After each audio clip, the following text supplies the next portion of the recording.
பாராட்டின கிருபைகளுக்காக நன்றி. கர்த்தர் எந்த பகுதியிலையும் எங்களை எல்லாம் ஒரு சாட்சியாக வாழ வைக்கிறதுக்காக கர்த்தர் நாமத்துக்கு ஸ்தோத்திரம். ஆண்டவராக இயேசு கிறிஸ்து எங்களை 20 வருஷத்துக்கு முன்னாடி தொட்டார்.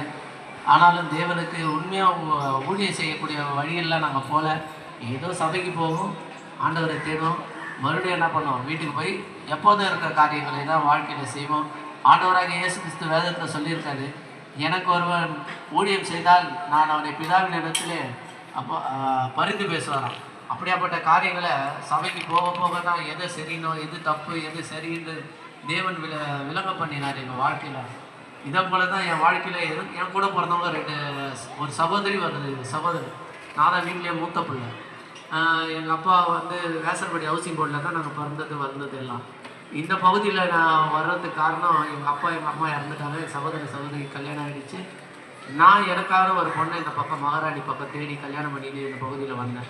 அவர்களை கிறிஸ்துவை ஏற்றுக்கொண்டவங்க தான். இருந்தாலும் சபைக்கு போகிறதும் வருதுமா இருந்த எங்கள் வாழ்க்கையில் கர்த்தர் அதிசயங்களை அற்புதங்களை செய்தார். கல்யாணம் ஆகி 1 வருஷமாக எங்களுக்கு குழந்தை இல்லாமல் இருந்தது. தகப்பனு என்ன இப்படி ஆயிடுச்சுன்னு என் மனைவி ரொம்ப வருத்தப்படுவாங்க. நான் சொன்னாலும் அவங்க ஏற்றுக்கொள்ள மாட்டாங்க.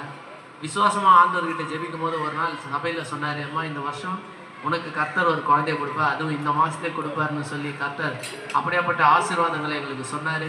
அவர் சொல்லி முடிக்க 1 மாதம் கூட தேவைப்படல. அடுத்த 15 நாளே என் மனைவி உடம்பு சரியில்லாமல் கால்ரா ஹாஸ்பிட்டலில் சேர்க்கப்பட்டாங்க.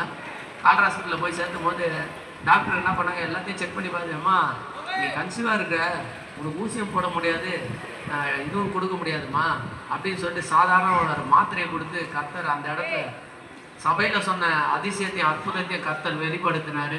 அப்படியாப்பட்ட கர்த்தருக்கு இன்னும் நாங்கள் அநேக உண்மையும் உத்தமமாக ஊழியம் செய்யணும்னு ஆசைப்படுறோம். இதே போல் உங்கள் வாழ்க்கையில கர்த்தர் அநேக சாட்சிகளை எழுப்புவார். ஒரே ஒரு விஷயந்தான், கர்த்தரை நீங்கள் நேசிக்கணும். உங்கள் மனசால கர்த்தரை ஏற்றுக்கிட்டாலே போதும், அவர் உங்கள் வாழ்க்கையில் கண்டிப்பாக அதிசயங்களை அற்புதங்களை செய்வார். நாம் வாழ்க்கையில் நினைக்க முடியாதவர்களை கர்த்தர் செய்வார். ஏனென்றால் மரணத்தை கூட அவர் என்ன பண்ணிக்கிறாரு, ஜெயிச்சு மீண்டும் பரலோகம் போயிருக்காரு பிதாவின் இடத்துல. தகப்பன் அப்படியாப்பட்ட ஆசீர்வாதங்களை எல்லோருடைய வாழ்க்கையில செய்ய காத்து கொண்டிருக்கிறார். நீங்க ஆண்டவராகிய இயேசு கிறிஸ்துவை மட்டும் மனசு